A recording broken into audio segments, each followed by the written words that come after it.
I'm Congressman Peter Roskam. Welcome back to Ask Peter. This week we're focusing in on President Obama's budget, and it is an incredible disappointment that the president has put forward a budget that's going to do three things primarily. It's going to have an adverse impact on jobs and the economy because it raises taxes. It has an adverse impact on senior citizens because it takes money out of Medicare that they desperately need. And finally, it has an adverse impact on our kids and grandkids because it doesn't manage debt the way it should. We got a comment from Greg Moffitt on Facebook who weighed in on this, and I just want to put a couple other finer points on where we're going.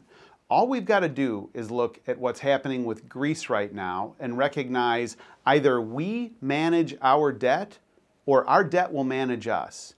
And unfortunately, President Obama has really broken a fundamental promise that he made to the American public. He said he was going to cut the deficit in half by the end of his first term, and we've seen nothing of that. Instead, the deficit is moving in the exact wrong direction. And the deficit now, the president will end up having trillion-dollar deficits for all 4 years of his term. We can do better than that. And unfortunately, I think the White House has really punted. They've come up with an election year document that's being laughed off the pages of most of the editorial pages around the country. And I think it's time for us to be much more sobered, dealing with real numbers and ultimately recognizing that we cannot continue to spend money that we don't have.